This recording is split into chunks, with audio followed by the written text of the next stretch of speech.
বছর, কিন্তু একটু ভেবে বলো তোমার সত্যি কি 100 বছর আমরা বাঁচি? 60-এর গন্ডিটা তৎকালে নিজেকে বড় ভাগ্যবান মনে হয়, এখনো বেঁচে আছে। কারণ আজকালকার যুগে মানুষের কোনো গ্যারেন্টি নেই, এখন আছি আধ ঘন্টা পরে আমি থাকবো কিনা কোনো গ্যারেন্টি নেই। তাই কলিযুগের ভগবান মনে মনে ভাবছে আমি মারবো কাকে, এগুলো তো অর্ধেকটা মরেই বসে আছে, তাহলে আমাকে বাঁচাতে হবে। তো বাঁচানোর জন্য তিনি কি করছেন?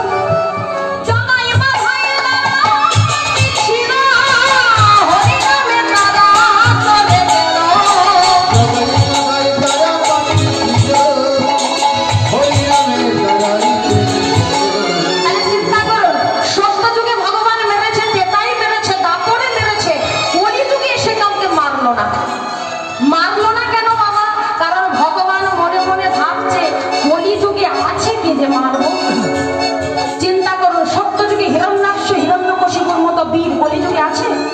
নেই। রাবণ কুম্ভকর্ণের মতো বীর কলিযুগে আছে? নেই।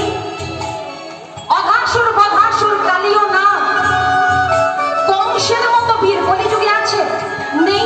তাহলে কলিযুগে তো বীর নেই, এত দৈত্য নেই, তাহলে মারবে কাকে? ভগবান মনে মনে ভাবছে কলিযুগে মারবো কে? আছে তো দুটো মাতাল, জগাই আর মাধাই, তাহলে মারবো কাকে? মারলে হবে না, তার উদ্ধার করতে হবে। কলিযুগের মানুষ অন্নগত প্রাণ, এক মুঠো ভাত ছাড়া এরা বাঁচে না।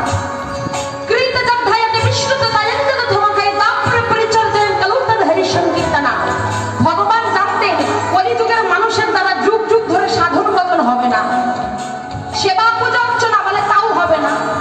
এবার মায়েরা মনে মনে ভাবছে দূর, মেয়েটা তো শুধু বলছে হবে না হবে না, তাহলে কি কিছু করি না আমরা? এই যে গুরুদেব মন্ত্র দিয়েছে, এত জপ তপ করছি, হরিনামের মালায় জপ করছি, তাহলে কি আমাদের কোনো ফল নেই? খালি মেয়েটা বলছে হবে না হবে না হবে না। কিন্তু মা আমার অপরাধ নিও না, আগে ভালো করে বুঝে দেখো, কলিযুগের মানুষ 2 মিনিট এক জায়গায় বসতে পারে না। কলিযুগের মানুষ 2 মিনিট স্থির হয়ে এক জায়গায় বসতে পারে না, জপ হবে কি করে? সত্য যুগে ভগবানকে পেতে যুগ যুগ ধরে ধ্যান করতো আগেকার দিনে ভক্তরা, কলিযুগে হবে মা?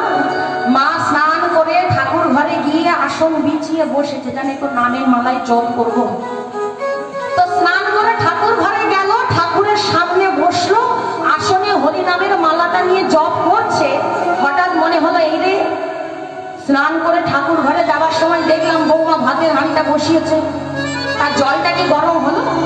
মনটা চলে গেল সংসারে। বৌমা দেখো দেখি জলটা গরম হয়েছে, চালটা তুলে দাও, তাহলে হয় না? সত্যি বলেন মা, ঠাকুর ঘরে বসেছে, মনটা পড়ে আছে সংসারের দিকে। আবার কিছুক্ষণ জপ হচ্ছে, জপ করতে করতে বলছে ও বৌমা দেখো না বেলা হলো, নাপিটা কি খেলো? তাহলে আমাদের দ্বারা ধ্যান জপ হবে? আমরা 2 মিনিট এক জায়গায় মনটা স্থির করে বসতে পারি না, হবে না। বলে সেবা অর্চনা পূজা যজ্ঞ, বলে তাও হবে না। কি করে হবে? একজন বাড়ি বানিয়েছে, মনে মনে ভাবছে ঠাকুর মশাইকে বলছে এই ঠাকুর মশাই বাড়ি করলাম বড় করে, একটু বড় যজ্ঞ করতে চাই। বলে ঠিক আছে, বড় যজ্ঞ, কত কাঠ পোড়াবি? 10 কিলো পোড়ালে হবে? বলে হ্যাঁ হ্যাঁ, 10 কিলো কাঠ দিয়ে একটা বড় করে যজ্ঞ করবো। এখন মা 10 কিলো কাঠ পূর্বে ঘি লাগবে না? এইবার ঠাকুর মশাই ভর্তাই লিখছে 5 কেজি ঘিটা দিস বাবা, নাহলে হবে না, হোম ঠিকঠাক হবে না। এইবার বাবা পড়েছে মুশকিলে, দোকানে গিয়ে বলে দেখ বাপ, টানাটানির বাজার, মাসের শেষ, পয়সা করি কম আছে, যা দিলে হয় দে। তাহলে চিন্তা করুন, ঠাকুরের জন্য ঘি কিনবো, যা দিলে হয় দে। এইবার বলুন, নিজে পেটে খাবো বলে যদি ঘিটা কিনতে যাই, তাহলে ব্র্যান্ডেড কোম্পানি ছাড়া আমরা কি কিনে আনবো? আনবো না। তাহলে নিজে খাবো, ভালো কিনবো, ঠাকুরকে তবু যা হোক একটা দিলেই হলো, যার যোগ্য হবে। বলে এইভাবেও হবে না। তাহলে উদ্ধার কিসে? আমাদের কি উদ্ধার নেই?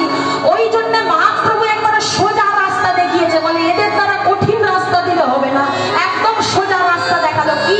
হরের নামাইব হরের নামাইব হরের নামাইব কেবলম কলু নস্তি ভনস্তি ভনস্তি ভগতি রণ্যথা। বলে কলিযুগে হরি নাম ছাড়া গতি নাই, গতি নাই, গতি নাই। তাই বলছে